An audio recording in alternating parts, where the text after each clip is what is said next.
It's really a privilege to invite statesmen and elders like Damian, and my next friend is Tim LaSalle. He's a founder of the Rodale Institute. He is working now as a lecturer at Chico State. He's worked as the CEO of Rodale and executive director of the Allan Savory Center for Holistic Management. You can read about his pedigree on page 6. But I've longed to meet Tim, and I'm very delighted that he and his wife are here to grace this symposium. Tim will load up your presentation, and good, I'm glad you can use that mic instead. And I very much appreciate, my wife and I do, your all's commitment in working around the areas of human health and hunger, and being concerned about how we help resolve kind of the challenges we're all facing. Today I have kind of dramatically titled my presentation that our only avenue to kind of address one of our largest concerns for humanity, and that is climate change, is through a term we're using now called regenerative agriculture. And I'd be happy to define a few of those as we go through this presentation of what we mean by regenerative agriculture. Because we've heard a lot about organic agriculture or conventional agriculture. We've talked a lot about conservation agriculture or agroecology. And there's lots of terms and lots of framings and references. And so we should today be sure that we have some clarity on what we mean by regenerating and why we would use the term regenerative agriculture. What we do know is that in our agricultural practices for 10,000 years, one of the major problems has been that we have tilled, and that is degenerative agriculture. We have actually, let's see, oh, perfect. Thank you. Thank you. We have actually lost the amount of topsoil equivalent to the geographical areas of China and India.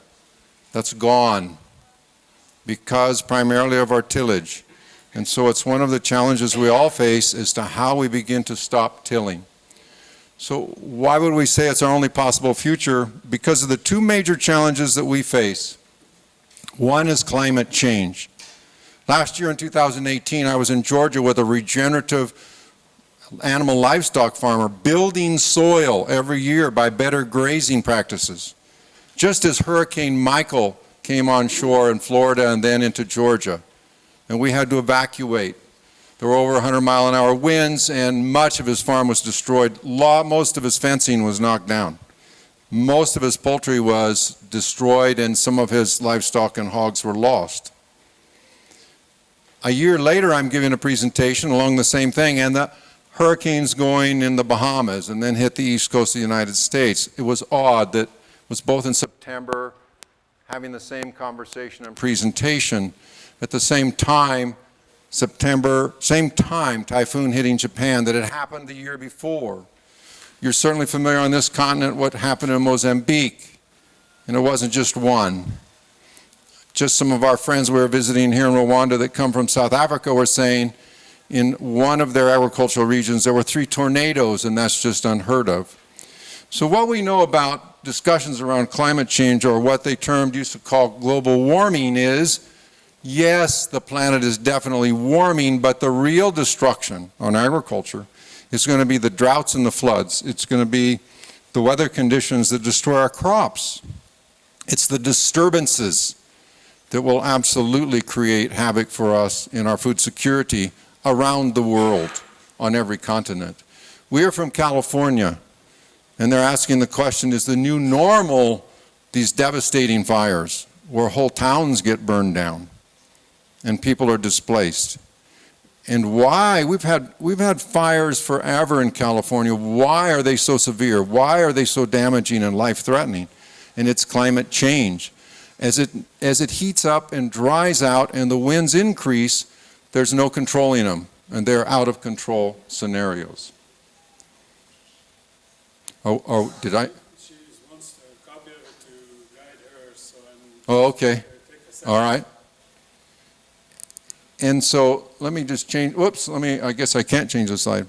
So in essence, as climate comes, there are a lot of conversations, and in the United States you'll hear from the oil companies, we're going to build these plants, they call them. They're not green plants with leaves. These are steel plants that will suck carbon dioxide out of the atmosphere and push it into the ground. It's the conceptual framework of technology can fix the problem we made. Not only are those terribly expensive, we won't build them fast enough. They're more expensive than we really could afford around the world. We'd have to build about 100,000 of them. And it's unproven technology that will stay in the soil too. And what earthquakes might it cause by pumping it in? What other damage might it do? There is a technology, however, that will work to take the carbon dioxide out of the atmosphere. It was invented a few years ago. It's called photosynthesis. The beauty is it's unpatentable, it's open source, and we all can use it. That's what I want to be. Thank you very much.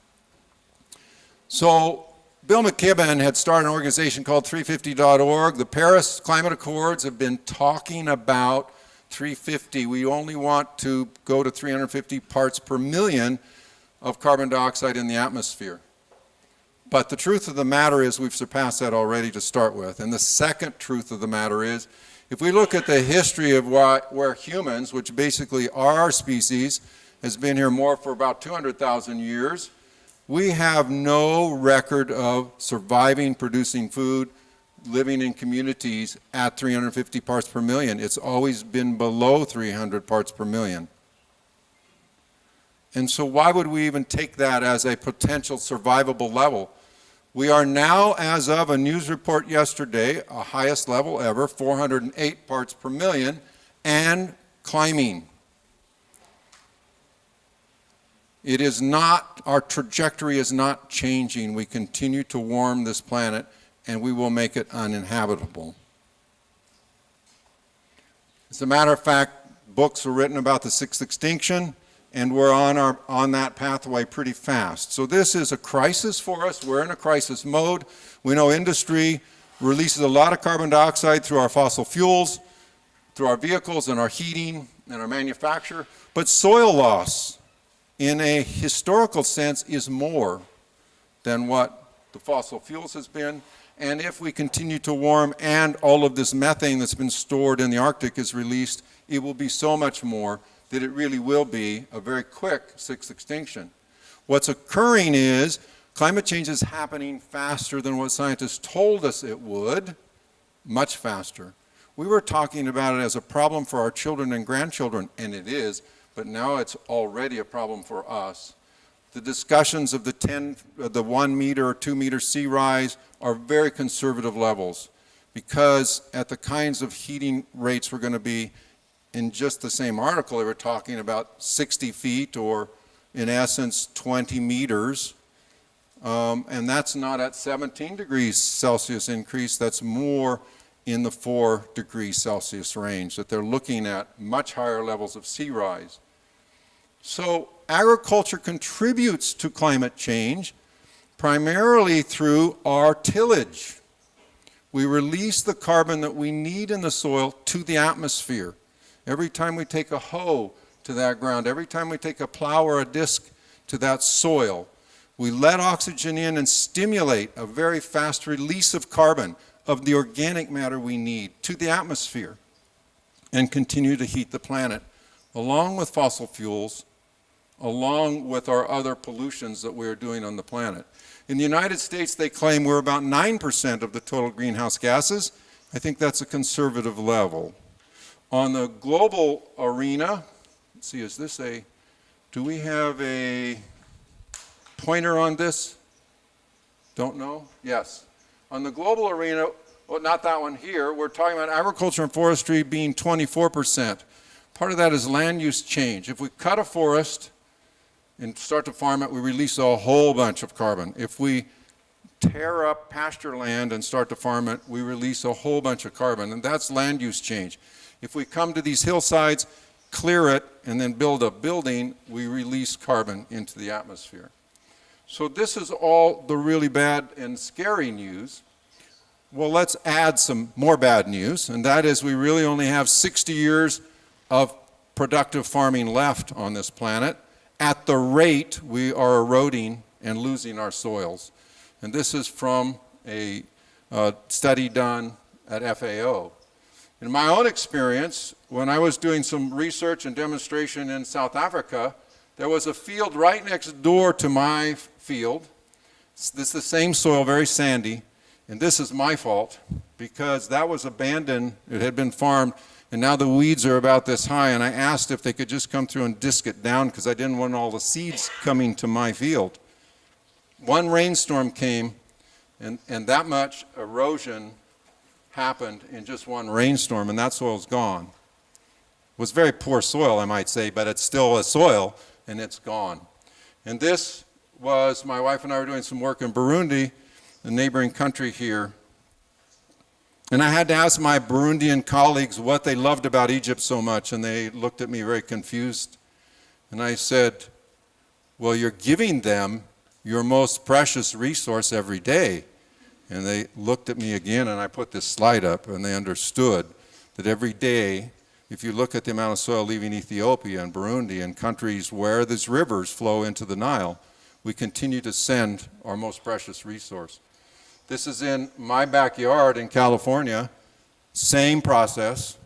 The county had to come up with tractors and scoop his topsoil up and haul it away because it had covered the road. It's absurd.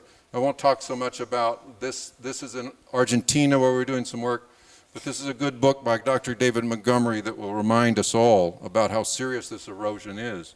And if we think we've learned anything, we had the Dust Bowl that we thought we learned so much in the United States, started government agencies, went to the universities, taught farmers how to protect our soils.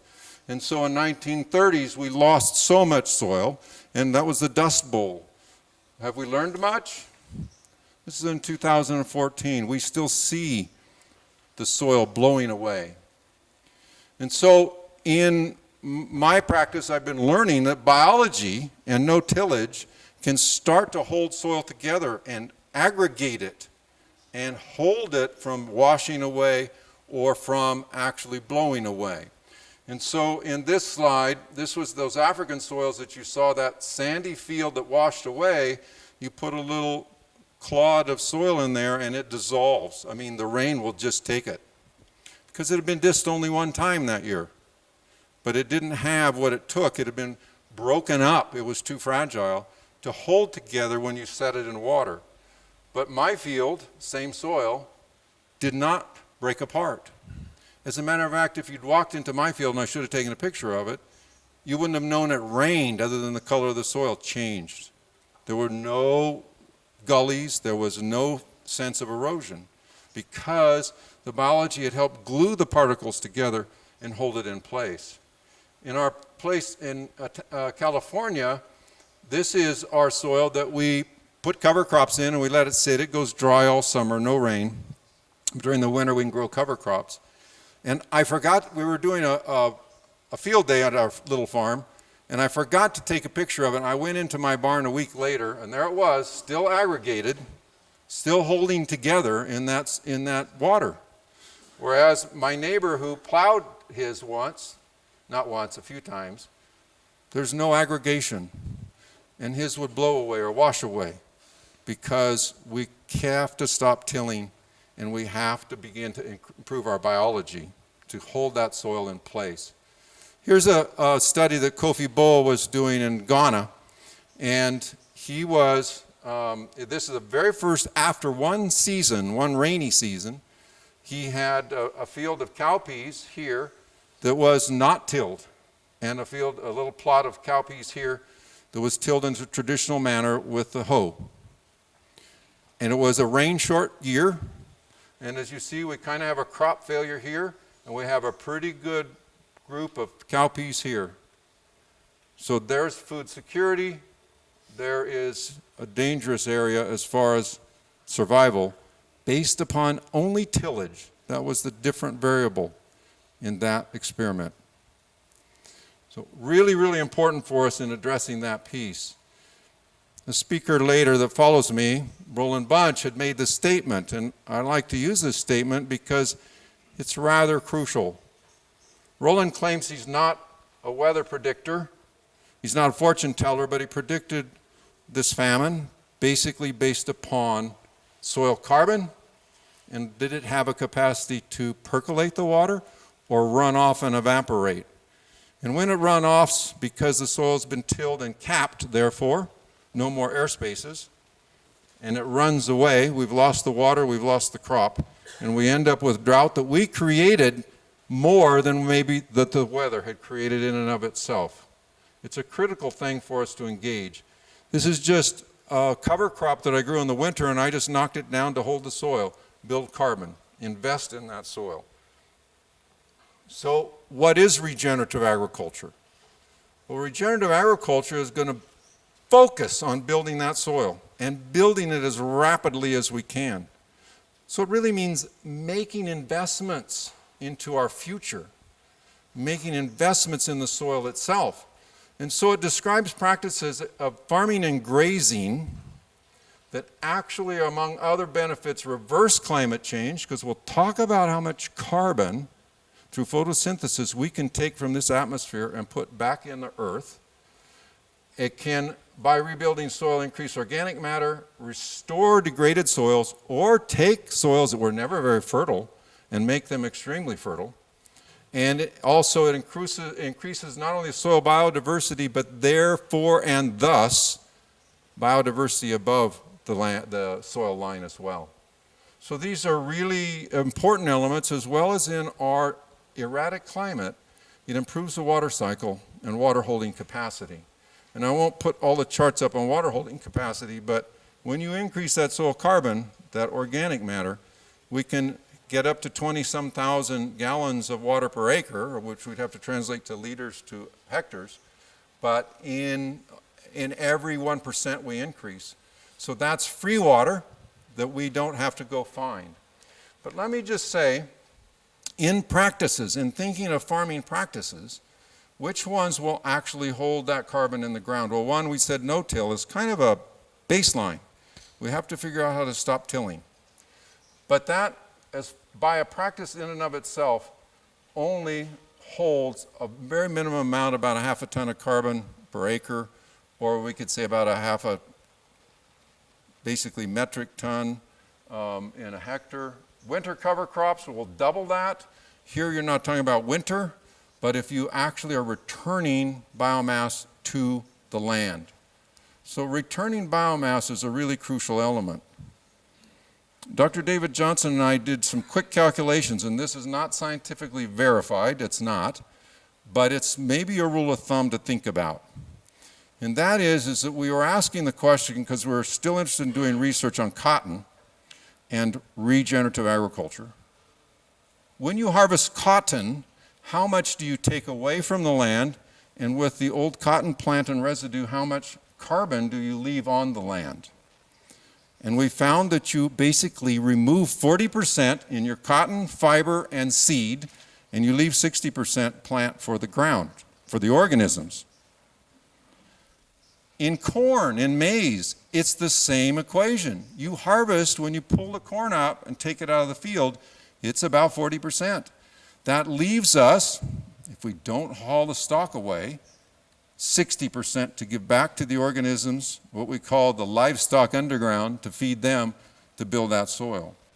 What we have found also in grazing, with grazing where it is multi-paddock, short time exposure, high impact. In other words, bring the animals in for a very short time, let them only eat about 40% of the grasses, let them trample a little bit, and get them off and let the grasses regrow. We increase productivity, we increase weight gain, we increase the number of animals we can bring to that field over time. And the soil gets better. Again, it's a 40-60 amount as we look at that. I won't talk about that managed grazing right now. Sorry, went past that. And biologically enhanced is where we're moving in this conversation right now. So this is a paradigm change. This is the edge of where we're going scientifically and practice-wise in agriculture. And that is Dr. David Johnson out of New Mexico State University, which we've now made him an adjunct professor at Chico State University, has given us really 3 shifts in our thinking about what we can do when we enhance the biology of the soil. And the first one is we're going to move from our discussion of soil from geochemical, kind of measuring nitrogen, phosphorus, potassium, looking at the mineral level of the soils, to a living organism. The soil as a whole living, breathing, eating, consuming, producing, respiring, digesting organism. And if we get a fungal to bacterial ratio in those soil organisms of at least 1-to-1, and we'd like it higher, then what we're going to see is we're going to see a whole bunch of organisms that are quorum sensing. And what this means is these organisms will work together to create nutrients for the plants that they can't do by themselves. So it's like when we come together, we can create something more than any one of us could do by ourselves. And that's what happens with the organisms. You know, in your gut, it's full of living organisms. And these produce vitamins and minerals. They help build your immunity system or take it down if you are sick.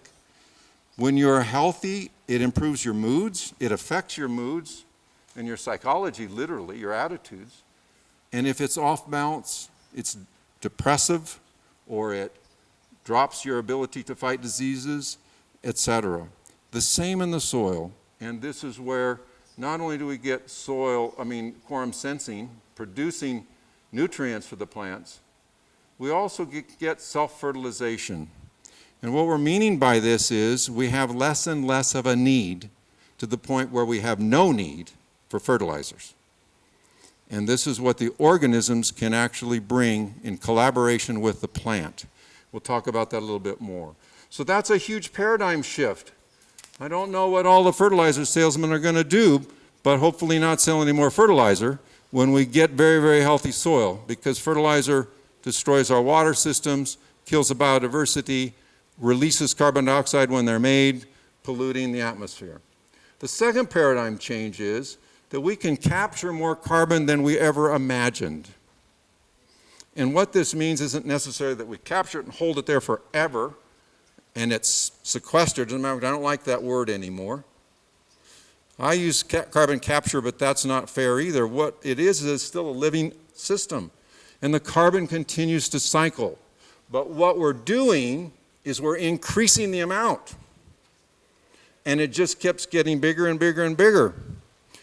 When Roland Bunch told me in the 80s in Central America, when I saw him there, that they were making soil at over 1 inch a year, he said there's no textbook that says you can do that. And that's true. The universities are not up to speed with this yet. But what that means is that inch of additional soil is no longer in the atmosphere as carbon dioxide, but through photosynthesis, that carbon dioxide with water and sunlight has been transferred to now carbon-rich substances that are now down here, out of the atmosphere, on the ground, or in the ground. So in this biological enhancement, we can move probably from about 0.5 ton capture per acre to maybe to 10 to 19 tons. And if we can get this happening, we could, on our farming ground, bring our parts per million from the atmosphere from 408 back to 280 pre-industrial level. And that makes a future for all of us. So that's one of the most exciting things if we can rally together to get it done. What about crop productivity? Here was something I didn't know was possible.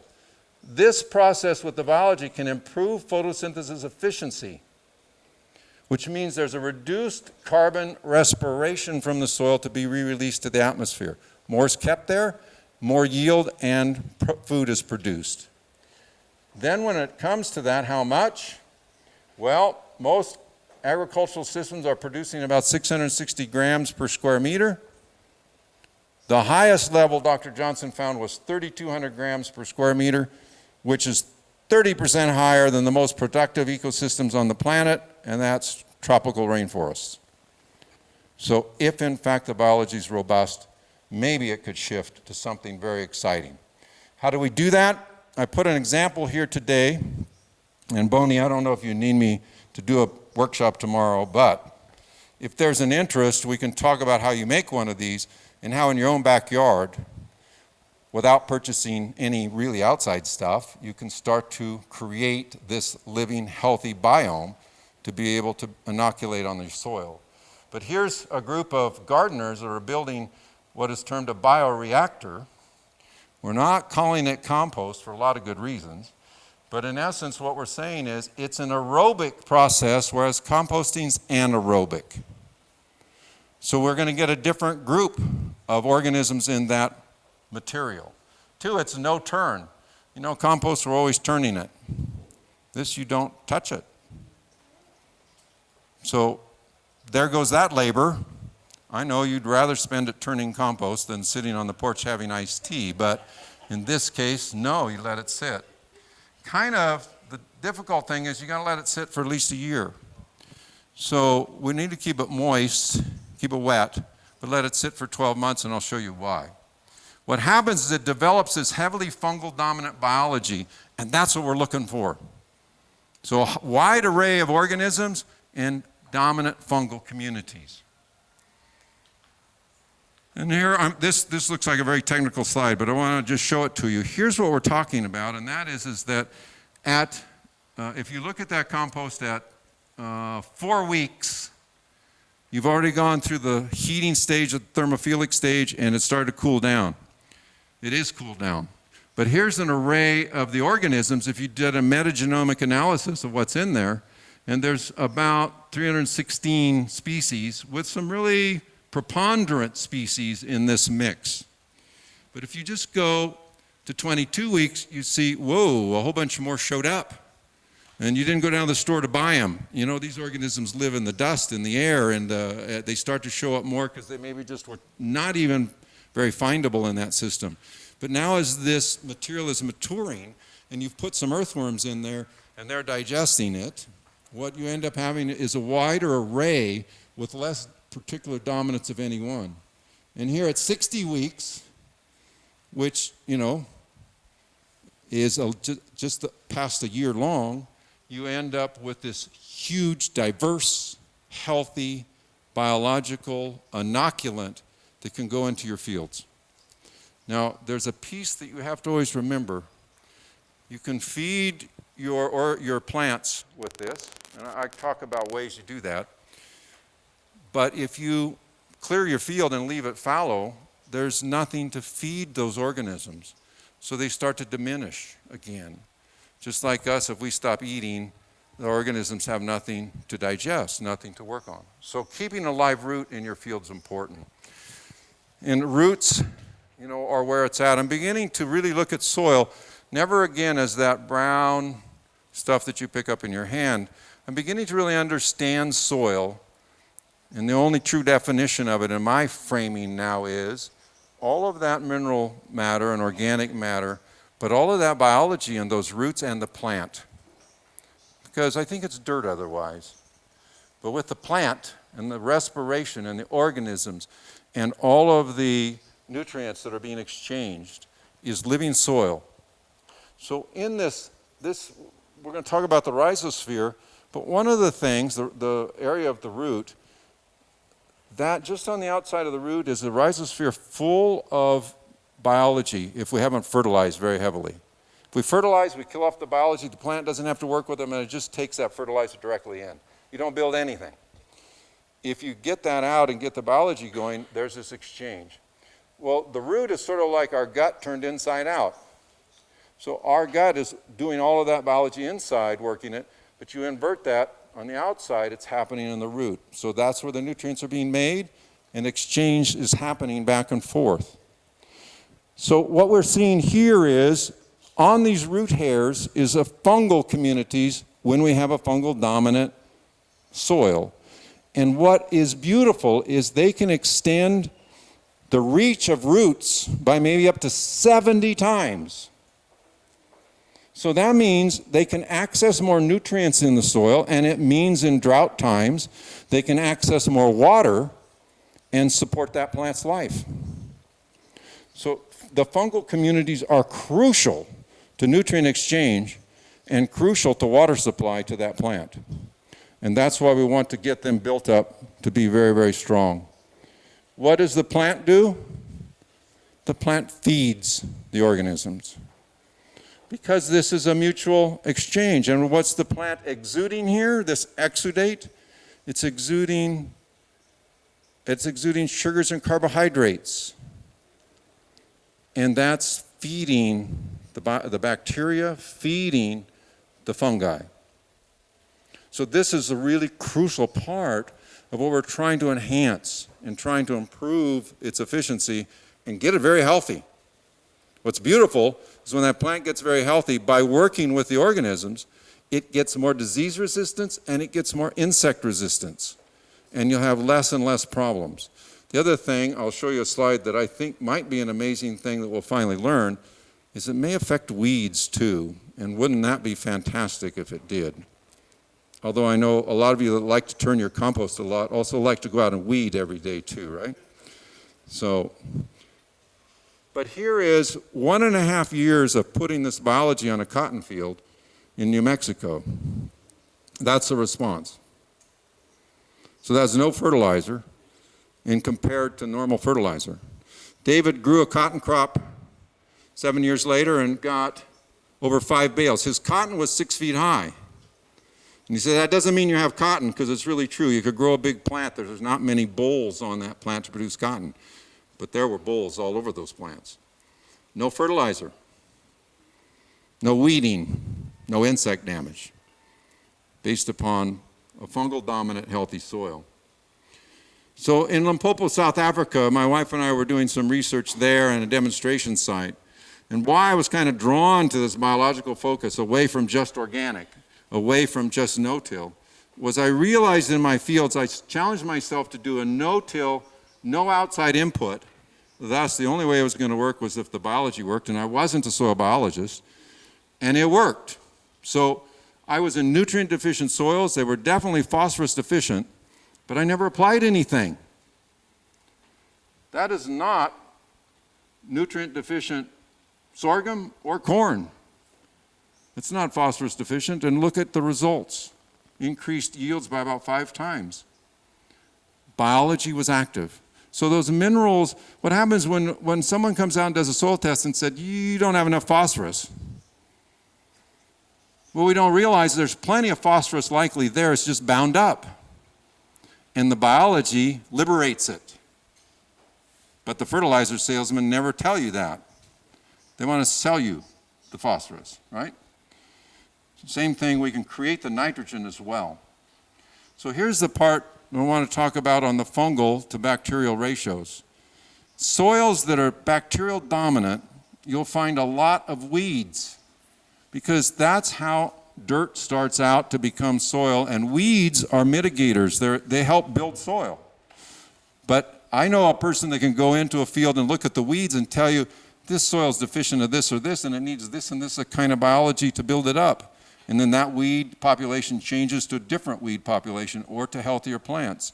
But as you get the bacterial ratios increasing, what happens is you move up the succession change from weeds to early grasses, to mid grasses and vegetables, to late successional grasses and row crops. And that's where you're about 1-to-1, or as we say, greater than 1-to-1. If you get up to 101 to 1,000-to-1 fungal to bacterial, you're in old growth forests. And do you see a lot of weeds in old growth forests? You don't. Of course, where do we even see old growth forests anymore? But you don't. So the fungal dominant soils are not that conducive to weeds. Now again, this is not research, but my wife and I were talking, and we said, did you go out and weed the garden? We're going, no. Did you? No. We only weeded it twice this year in the whole season. If you look between the rows where we didn't put this inoculant, there were all kinds of weeds. If you go where we put it, where we're growing our vegetables, there was a weed here and there was a weed there. So that's not scientifically proven, but as all of you go out and try this, tell me over the years. I think because of what Elaine Ingham is telling us here in the Soil Food Web, perhaps it will reduce weed pressure. It would be very interesting. What David looked at is and I have to explain this one carefully, this is his inoculated soil from his bioreactor. And I'd have to read these, which is going to be hard. You will not be able to read them, I can see. He has one of them here that's using what's called Miracle Grow, which is just a quick fertilizer that's used by nurseries and whatever. He has composts. I can't even read that here very well, even though I put my glasses on. Anyway, he had all these, and this happened to be in a greenhouse. Well, he ran the correlation here on nitrogen, and since he didn't put any nitrogen in his soil, he just put the inoculant. Look at that, no nitrogen. But look at his yield, his productivity. And then when you looked at phosphorus, again, here's his yield and productivity, and there was, again, a very poor correlation. It wasn't like the pots that had the highest phosphorus did the best. And then when he looked at potassium, it was the same thing. There was just not a good correlation that the pots that had the most potassium did the best. But so we know organic matter is a crucial thing, right? Where's that organic matter? Well, that wasn't really correlated either. That's odd. But then where he looked at fungal to bacterial ratio, there's a direct correlation, almost a 0.9. Again, the organisms will help mitigate, mediate, transfer, produce a lot of the nutrients that we need for the plant. So this was in a greenhouse study. I'm not going to argue with your discussion on need to produce nitrogen, but there are different ways that we do it bacterial and we do it plant-wise. We do it with our fungal transfers that the plant knows what that needs and will go out and get and bring to it that is being produced by others. This is a very complex slide, but I want to quickly mention to you what this says, and this talks about photosynthesis efficiency being improved, which again, I didn't know was possible. But what this says, when the fungal to bacterial ratio is where most of our farm soils are, very low because we kill fungal communities by tilling or by chemicals. We're always spraying fungicides out there, but just fertilizers kill fungal communities. When we do that, we spend it's going to be the brown, green, and red is how much of the carbon coming into the plant gets to go to the plant and to the fruit and to the root. And in that scenario, very little. A lot, that plant's starting to invest in trying to build the carbon in the soil and investing in other arenas around here in its carbon flow. Let me put my glasses on a minute here so I can explain it a little better. Oh, I can't really read that any better. So let me then say here, when you get up to almost a 1-to-1, then you're starting to increase how much of that carbon is actually going into the plant and the fruit and the root. And less is having to go into these other arenas, including investment in soil. By the time you get up here to like a 3-to-1 fungal to bacterial, this is how much is going to the root and the plant and the fruit. And then by the time you're almost 4-to-1, look at this, it's half of the carbon is now going to produce biomass. In other words, a healthy plant, more corn or more beans, and more root. And that's where the system's starting to get robust. That's a biologically enhanced soil that we can all do in our own backyards. This was after 1 year of applying this biologically enhanced inoculant in this cover crop versus this one. In the first year, it went from 50 grams per square meter to 250. That's all the difference, just adding biology 5 times. This eventually moved into that very, very high, over 3,000 grams per meter in this field.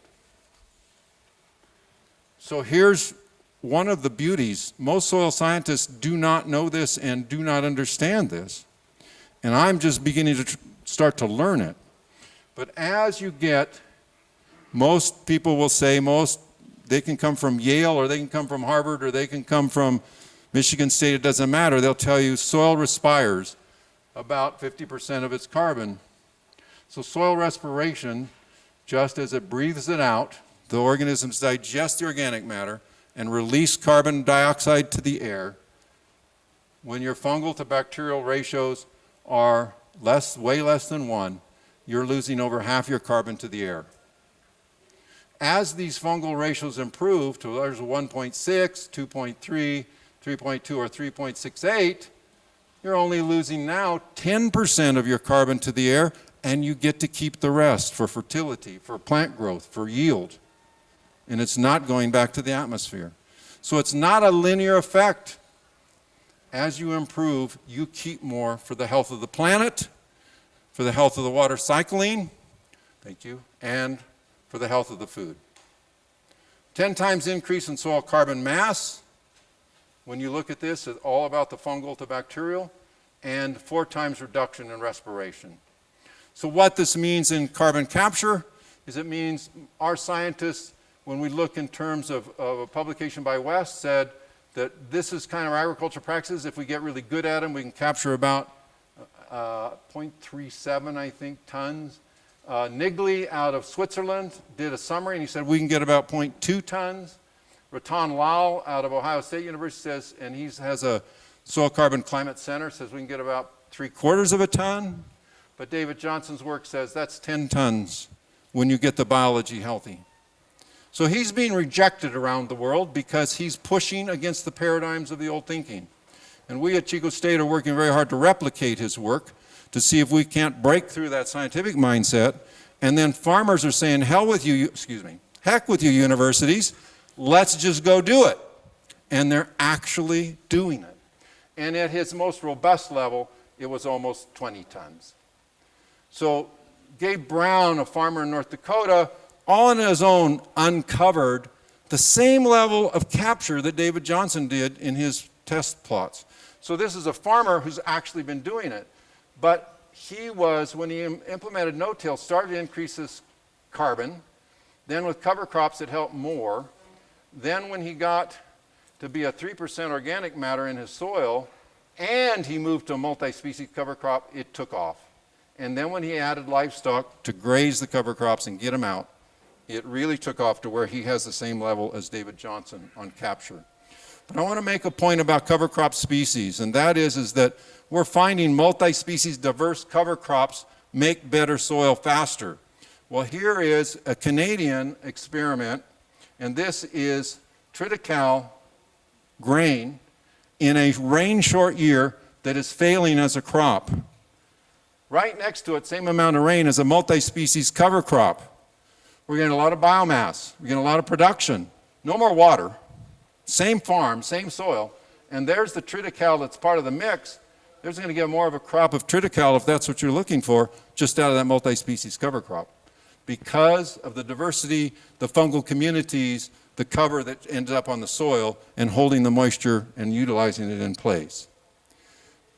Very quickly, if we go to grazing lands, we can convert, if we practice it properly. The cattle will bring the biology in themselves. We can move desert from this to this. Productive, capturing carbon, and producing meat for the world's hungry.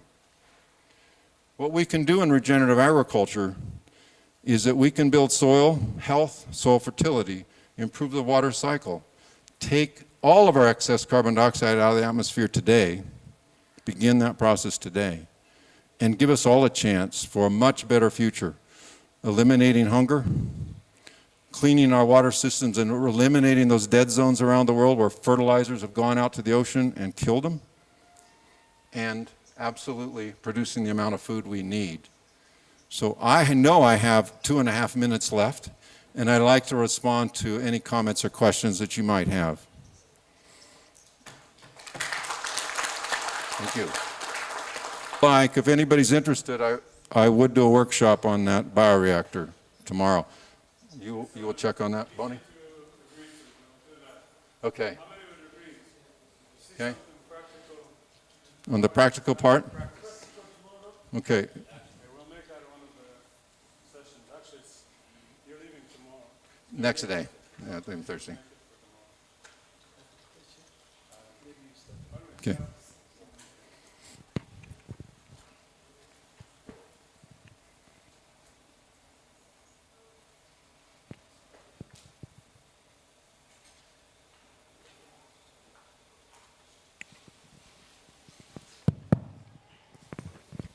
Thank you so much. My name is Rosine, and I work for an organization called Bridge to Rwanda, also working in conservation agriculture. And I was super enlightened by what you just presented. It was really amazing. And personally, I learned that no-till is at this end, so it's just the beginning of a regenerative agriculture process, and that's what really I took home. And I had a few questions, and maybe I can keep asking tomorrow, but how you mentioned about how if you are harvesting, for example, for the corn, you can harvest and take 40% away and 60 remaining. What are the kinds of methods that you suggest in harvesting that make sure that people can take out what is needed and leave everything else on the farm? So you know better than I do how difficult it is where there are grazing cultures that have a history of coming in and grazing all of the biomass off and leaving the soil bare. You know, that soil's going to heat up, we're not feeding the biology, the soil fertility is going to decline. Those are challenges that are cultural, that are economic, that are kind of community-based. And those are things that I think we're going to have to work on and try and figure out. But reinvesting in that soil and soil biology means feeding it. And feeding it means also, as a no-tiller, you know, keeping the soil covered. That cools the whole planet to keep it covered. That soil, as you know, if you go out to bare soil, in South Africa, I got soil that was so hot it would burn me if it was bare. Well, that reflects heat back to the atmosphere. So we need to keep it cooler to keep the biology alive, to cool the planet, and to feed the organisms. A lot of what you're talking about is cultural. Because if you harvest corn and you take the ear out, all that stalk and leaf that's left, if it goes back, you're doing a 40-60 run. If you can leave it there. If you can only leave 50% of that, do. But grow something between, like we started a process of growing bush mucuna between corn in Africa, so that you didn't eat the bush mucuna, you just chopped it down and left it there. So if you're hauling some of the stalks away, leave that material. Let's use all of our photosynthetic space. I always remember a farmer taught me, he was growing grapes, and he trellised his raisins up high, and he said, I'm not farming acres or hectares, I'm farming square inches of photosynthesis. So let's leave no bare soil around, get a leaf there to capture it and to make carbon and to feed the organisms. And we can talk tomorrow more too. Thank you. Thank you. I have a question on using the glyphosates. What is your opinion on that? You mean cancer-causing glyphosate? Like the Roundup, I mean the weed killers. Weed and other killers. So glyphosate, none of us are ever exposed to glyphosate. Why? We're only exposed to Roundup or a product like that. And here's the really dangerous part that we don't really understand sometimes when they want to refer to it as glyphosate. That's the active ingredient which is patented as an antibiotic. So you're going to put an antibiotic on the soil that I just asked you to build the biology? You're going to go kill it now? That's to start with. Secondarily, we're only affected by Roundup or a product like it that has an adjunct that didn't have to be tested for safety, that can penetrate all kinds of cells, get into the DNA. It's more toxic than glyphosate. That's why it has a human effect. It can have animal effects. It has biodiversity effects. All of our herbicides, all of our pesticides, all of our fungicides are sides. They kill. How can we go out and build life today, not how can we go out and kill something? And that's the process that when we get the biology right and we feed it, everything gets healthier. When we get more diversity, everything gets healthier. And that's what we're trying to do with a biologically enhanced system. Okay, thank you. I'm Janet from DRC. Thank you.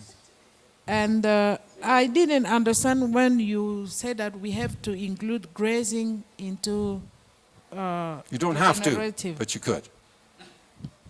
You don't have to, but you could. Please continue. And use it positively. And use it positively. You could. So what are you growing? What are you growing? What crops are you growing? Cassava, maize, beans. So, and you have 2 seasons? 2 seasons, okay? And do you have any time between those seasons where you're not growing a crop but you still get some rain? Or there's still moisture in the soil? 2 or 3 where there's still some moisture in the soil? So if you don't have the rain, we can't have this conversation. If you have the moisture and your maize has been mature and you've harvested it, and then you maybe are coming in with cowpeas or some beans or something along the line after that, but there's a window in between. There's a chance you could grow a quick cover crop of multi-species, very diverse, and come in and just graze that down and trample it down, and then come back in and plant your corn. And when Roland Bunch talks about cover crops, he's going to talk about all the nitrogen that's there, but it's all the biology that's there, it's all the soil health that's there. So you come in that short time period and do some grazing. But I don't encourage you to necessarily do it. Gabe Brown did it in a scenario, very controlled and planned, but he had 5,000 acres. All right? And so that's why we like the biologically enhanced, where you make it in your backyard and just put it there. And you don't have to have the livestock, but you can manage them if you have them. Merci pour la parole. Est-ce que je peux trouver quelqu'un pour faire la traduction du français en anglais? Merci. Je dois d'abord dire un grand merci pour l'exposé de Tim. Un travail qui est très scientifique. I want to thank you for the work or for the presentation, which is quite scientific. Avec un très grand professionnalisme. With much professionalism. Et merci beaucoup en tout cas pour le partage de votre résultat de recherche. And thanks for sharing the results of your research. Mais ma petite question pour mieux comprendre.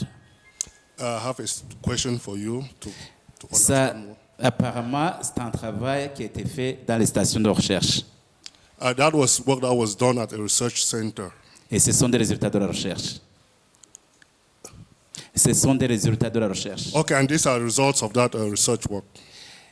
Ma question est celle-ci. Est-ce que vous avez pu, ou peut-être vous planifiez, transférer ces résultats au niveau des communautés rurales et pauvres pour voir comment ça pourrait vraiment faciliter ou aider la population rurale pauvre d'Afrique pour, sincèrement, comme ça a été dit pour le premier exposé, pour atteindre la sécurité alimentaire durable avec une nutrition équilibrée et rationnelle.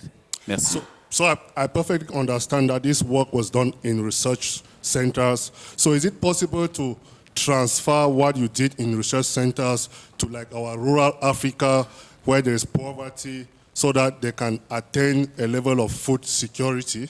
That's basically his question. Yeah, that's what I want to talk about tomorrow, practically how you might make this and then apply it. Hopefully tomorrow, those that want to know about practical application and for smallholder farmers, we can talk about how we might create that in the backyard of a farmer's home and then within a year apply it to his fields.